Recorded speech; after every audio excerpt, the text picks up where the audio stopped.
എന്നെ അമ്മച്ചി ഒരുപാട് വർഷമായിട്ട് ഈ ഒരു മുഹൂർത്തത്തിന് വേണ്ടി കാത്തിരിക്കുന്നതാണ്. ഈ പള്ളി അങ്ങനത്തെ സംസാരിക്കുന്നത് പള്ളി മുറ്റത്താണ് ഈ ഹാള്. ഈ തോന്നുന്നത് ഞങ്ങളുടെ മുണ്ടപ്പേലി ഇടവകയിൽ ഏറ്റവും കൂടുതൽ പള്ളിയിൽ കുർബാന കൂടെയുള്ള അമ്മച്ചിയാണ്.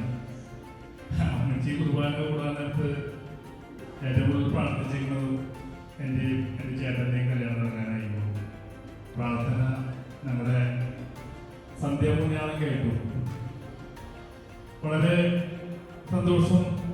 ഈ മധുരങ്ങളിൽ ചടങ്ങിൽ വന്ന എൻ്റെ നാട്ടുകാർക്കും എൻ്റെ കൂട്ടുകാർക്കും സ്റ്റാർ മാജിക്കിൽ നിന്ന് ഇപ്പോൾ ആലീസ് വന്നിട്ടുണ്ട്. ഒത്തിരി പേരെന്ന് ഞാൻ മധുരങ്ങളിൽ ചടങ്ങിൽ വിളിച്ചിട്ടില്ല. പേരിലെണ്ണാവുന്ന ആൾക്കാരെ വിളിച്ചത് കുറച്ച് ആൾക്കാർ വരും. ഫംഗ്ഷൻ ഇനി അടുത്ത ദിവസമാണ് വന്നത്. അപ്പോൾ ആ ഫംഗ്ഷൻ എല്ലാവരും ഉണ്ടാവും.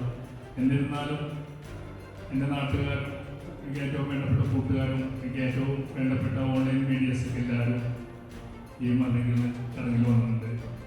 വളരെ സന്തോഷം. ഇന്നത്തെ ദിവസം എനിക്ക് ഉറക്കം വരില്ല. കാരണം അതിന് കുറേ ദിവസമായി ഞാൻ ഉറങ്ങിയിട്ട്. ഈ കല്യാണം എന്നൊക്കെ പറഞ്ഞിട്ടുണ്ടെങ്കിൽ വലിയ ഒരു ഉറക്കം പോണ സംഭവം അറിഞ്ഞൂടാ. ആലീസിൻ്റെ കൈമാറിയാണ് എനിക്ക് ഭയങ്കര സുന്ദരിയായിട്ട് വന്നിരുന്ന ആലീസ്. എന്നത്തെ